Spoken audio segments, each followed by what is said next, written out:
राशिद लतीफ वैसे तो पाकिस्तान की क्रिकेट हिस्ट्री के ईमानदार तरीन क्रिकेटर्स में शुमार किए जाते हैं, मगर उन्होंने एक ऐसा गुनाह किया कि उस गुनाह की उन्हें बहुत बड़ी सजा मिली और उस गुनाह का इंतजामुल हक को बहुत बड़ा अजर मिल गया।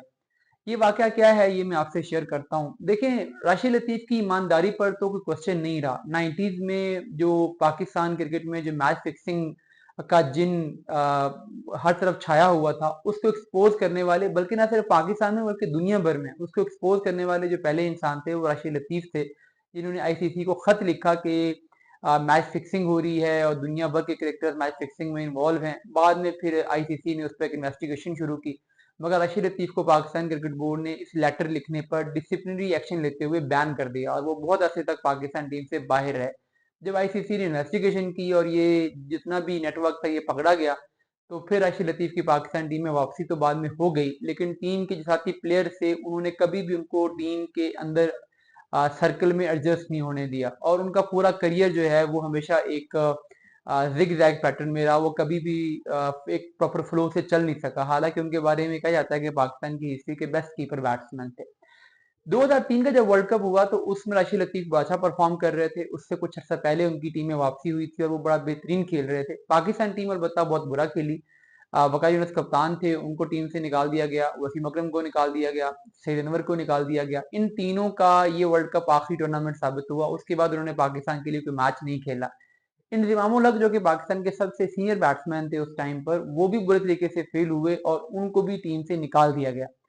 राशिद लतीफ कप्तान बन गए। पाकिस्तान ने कुछ सीरीज खेली। राशिद लतीफ का कैप्टनसी रिकॉर्ड ठीक चल रहा था, टीम एक ट्रैक पे आ रही थी। बांग्लादेश के खिलाफ सीरीज हुई और उस सीरीज में इंजमाम उल हक की पाकिस्तान टीम में वापसी हो गई। पहले दो मैचेस हुए, पाकिस्तान ने दोनों मैचेस जीत लिए। इंजमाम दोनों मैचेस में बुरे तरीके से फेल हुए, वो स्कोर नहीं कर सके। और तीसरा मुल्तान टेस्ट शुरू हुआ, पहली इनिंग्स में भी इंजमाम फेल हो गए। पांचों इनिंग्स में फेल होने के बाद अब ये बातें होना शुरू हो गई कि ये इंजमाम के करियर की आखिरी इनिंग्स होगी, अगली इनिंग, और इंजमाम मुल्तान टेस्ट के बाद ड्रॉप कर दिए जाएंगे और दोबारा कभी पाकिस्तान टीम की तरफ से वो नहीं खेल सकेंगे। दूसरी इनिंग्स हो रही थी, बांग्लादेश बैटिंग कर रहा था। वहां पर एक ऐसा इंसिडेंट हुआ कि राशिद लतीफ जो कि पाकिस्तानी के कीपर थे, उनके पास एक कैच आया। राशिद लतीफ ने वो डाइव मार के फर्स्ट स्लिप के आगे से कैच किया और अंपायर ने उसको नीट कैच करार देकर आउट करार दे दिया। बेसिकली जो दोनों अंपायर थे, राशिद लतीफ ने कैच इस एंगल से किया था कि राशिद लतीफ की बैक उनकी तरफ थी, फ्रंट वाला जो एंगल था वो देख नहीं पाए। और हुआ ये था कि राशिद लतीफ के हाथ से कैच गिर गया था और राशिद लतीफ ने जमीन से उठा के दोबारा क्लेम किया था, और लेकिन डाइव मारते हुए ही उन्होंने उठा लिया था, इसलिए किसी को अंदाजा नहीं हुआ कि ये कैच ड्रॉप हो गया। मैच की सिचुएशन कुछ ऐसी थी कि पाकिस्तान टीम अंडर प्रेशर थी। राशिद लतीफ उसे लालच में आ गए और इस लालच में आके वो गुनाह कर बैठे। और चूंकि वो कप्तान थे, वो बांग्लादेश के सामने टेस्ट मैच हारना नहीं चाह रहे थे, उस फ्रस्ट्रेशन में आके उन्होंने इतना बड़ा ब्लंडर कर दिया। और जब उन्होंने ये ब्लंडर किया तो उस टाइम पर तो किसी को पता नहीं चला, मैच वैसे ही चलता रहा। पाकिस्तान चौथी इनिंग्स बैटिंग करने के लिए आया और पाकिस्तान बुरी तरीके से कोलैप्स हुआ। मैच हारने के दहाने पे था जब इंजमाम ने वो मशहूर जमाना 138 रन की इनिंग्स के लिए टेलेंडर्स के साथ मिलकर उन्होंने 100 से ज्यादा रन स्कोर किए आखिरी 3 विकेटों पे और पाकिस्तान को मैच जितवा दिया। जब मैच खत्म हुआ तो मैच रेफरी के पास वीडियो एविडेंस आया कि राशिद लतीफ ने वो कैच नीट एंड क्लीन तरीके से नहीं किया था और उन्होंने कोड ऑफ कंडक्ट की खिलाफ वर्जी की कि उन्होंने एक तो वो चीट कैच किया, फिर उन्होंने अंपायर को उसके बारे में कन्वे भी नहीं किया। इस पर राशिद लतीफ पर 5 मैचेस की पाबंदी लगी और वो इंजमाम उल हक जो कि इस इनिंग से पहले पाकिस्तान क्रिकेट टीम से ड्रॉप हो रहे थे, उन्हें पाकिस्तान टीम का नया कप्तान बना दिया गया। राशिद लतीफ की जगह पर मोइन खान की पाकिस्तान टीम में वापसी हो गई। ख्याल ये था कि 5 मैचेस हैं, उसके बाद राशिद लतीफ वापस आ जाएंगे, बट ऐसा नहीं हो सका। पाकिस्तान टीम में मोइन खान की वापसी हुई, वो परफॉर्म करना शुरू हो गए as a batsman, as a keeper. Inzi ने एक सुप्रीम फॉर्म पकड़ ली, उसके बाद उन्होंने मुड़ के नहीं देखा, हर मैच में 50 सेंचुरी 70 80 रन वो करते रहे। और एज ए कप्तान भी वो जीतना शुरू हो गए।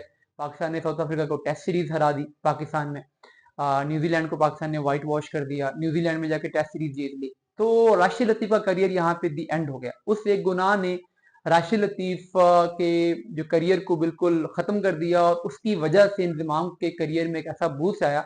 एज अ बैट्समैन तो वो मुल्तान टेस्ट के बाद जगह बचाने में कामयाब हो जाते, बट कैप्टेंसी मिलने का तो उन्हें कोई चांस ही नहीं था अगर राशिद लतीफ पर बैन न लगता।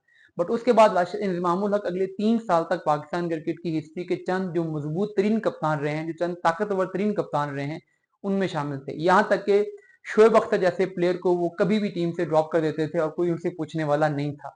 लिटरली उनके पास इतनी ताकत थी कि अगर कोई प्लेयर को मैं चाहूंगा मैं ड्रॉप कर दूंगा, चाहे वो शोएब अख्तर हो, चाहे यूनुस हो, चाहे यूसुफ हो। यूनुस यूसुफ को उन्होंने ड्रॉप नहीं किया, शोएब अख्तर को उन्होंने कई दफा फिटनेस का बहाना बना के ड्रॉप भी किया, जबकि शोएब कहते थे कि मैं फिट हूँ, बट उनकी बनती नहीं थी इंतजाम से, तो इसलिए उन्हें अक्सर ड्रॉप भी कर दिया जाता था। तो ये ताकतवर तरीन कप्तान इंतजाम जो अगले 3 साल रहे, ये उस एक इंसिडेंट की वजह से हुआ। तो क्रिकेट में ऐसे ही होता है, एक इंसिडेंट आपके करियर को बदल के रख देता है। उस एक इंसिडेंट ने एक तरफ राशिद रिजवी का करियर डबो दिया, तो दूसरी तरफ उस एक इंसिडेंट ने इंजमाम को पीक प्रोवाइड कर दिया।